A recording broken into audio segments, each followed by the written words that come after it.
Halo teman-teman semuanya, saat ini kalian sedang menonton video hasil diskusi dari kelompok 8 mata kuliah Etika Profesi Komunikasi kelas A yang diampu oleh Ibu Diana Amalia.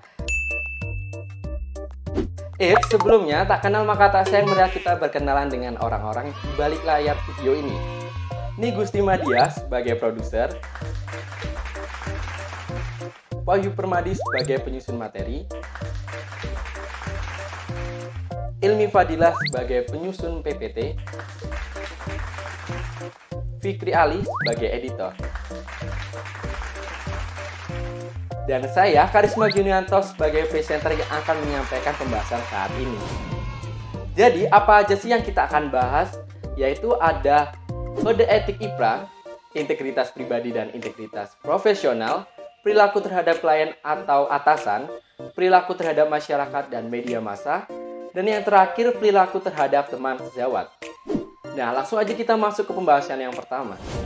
Nah teman, dalam kode etik IPRA, setiap tindakan praktisi public relation harus memiliki sikap-sikap berikut ini. Yang pertama ada ketaatan, menaati prinsip dalam piagam PBB dan deklarasi HAM. Selanjutnya ada integritas, bertindak dengan integritas setiap saat.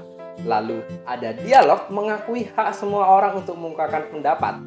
Kemudian ada keterbukaan, terbuka dalam kepentingan yang diwakilinya. Selanjutnya ada konflik, menghindari dan mengungkapkan konflik yang ada. Terus setelah itu ada kerahasiaan, menjaga rahasia yang diberikan kepada mereka. Lalu ada ketepatan, melakukan langkah-langkah yang tepat dan tepat sasaran. Kemudian ada kebohongan, tidak menyampaikan berita yang salah atau menyesatkan. Dan ada penipuan, dilarang mendapatkan informasi dengan cara menipu. Setelah itu ada pengungkapan, dilarang menggunakan organisasi sebagai wahana terbuka.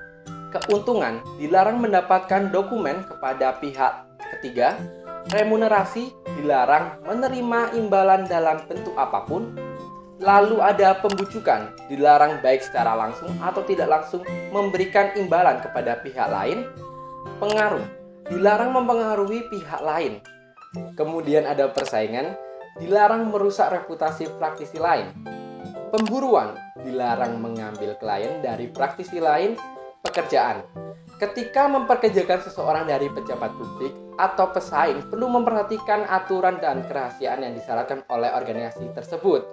Dan yang terakhir, rekan sejawat, menghormati anggota IPRA dan public relation di seluruh dunia. Lalu bagaimana sih teman sebaiknya sikap public relation dalam menjalankan tugasnya?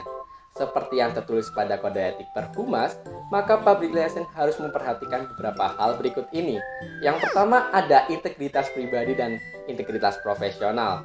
Integritas dan profesional merupakan sikap yang harus diperhatikan dalam setiap tindakan. Setelah melakukan tugas dan bertanggung jawab, bertindak jujur dan penuh tanggung jawab dimulai dari kecerdasan dini untuk mengelola semua kepentingan stakeholder dengan etis dan profesional. Selanjutnya, berikut beberapa cara yang dapat dilakukan guna mempertahankan integritas pribadi dan integritas profesional. Yang pertama, memiliki dan menerapkan standar moral serta reputasi setinggi mungkin dalam menjalankan profesi perhumasan. Yang kedua, berperan secara nyata dan sugesti dalam upaya memasyaratkan kepentingan Indonesia. Dan yang terakhir, menumbuhkan dan mengembangkan hubungan antar warga negara Indonesia yang serasi dan selaku demi terwujudnya persatuan dan kesatuan bangsa. Jadi teman-teman, bukan hanya tentang integritas dan profesional saja, namun perilaku terhadap klien atau atasan juga diatur loh. Nah, perilaku terhadap klien atau atasan. Fungsi seorang PR harus membina dan menjalin hubungan yang baik dengan klien, atasan, ataupun pihak perusahaan agar citra positif tetap terpelihara serta memiliki prinsip ekonomi yang saling menguntungkan satu sama lain. Dalam perilaku terhadap klien atau atasan, maka seorang PR harus memperhatikan hal-hal berikut ini. Jujur dan menjaga rahasia merupakan hal yang terpenting yang harus dilakukan oleh seorang PR. Selanjutnya, ada beberapa hal yang tidak boleh dilakukan oleh seorang PR. Yang pertama, mewakili dua atau beberapa kepentingan. Yang kedua, merendahkan martabat klien atau atasan. Yang ketiga, tidak menerima komisi atau imbalan dari pihak manapun selain dari klien yang telah memperoleh kejelasan yang lengkap. Selanjutnya yang terakhir ada jasa-jasanya harus dilaksanakan atau didasarkan kepada hal-hal tertentu. Nah teman, selanjutnya kita akan membahas tentang perilaku masyarakat dan media massa. Public relation dalam suatu organisasi atau perusahaan harus menjalin hubungan yang baik dengan pihak media. Hal ini sangat penting dilakukan karena pihak media akan mendapatkan sumber berita yang berkualitas tanpa harus menganalisis beritanya. Di sisi lain, pihak perusahaan akan mendapatkan kesempatan untuk mempublikasikan diri mereka ke media. Jadi, kedua belah pihak akan mendapatkan keuntungan yang sama, lalu bekerja sama untuk kedepannya. Dalam menjalankan pekerjaannya, seorang PR harus memperhatikan perilakunya terhadap masyarakat dan media massa. Apa aja sih itu teman? Yang pertama, tidak memberikan informasi yang tidak benar atau menyesatkan. Yang kedua, senantiasa membantu kepentingan untuk warga negara. Ketiga, memperhatikan kepentingan masyarakat dan harga diri anggota masyarakat.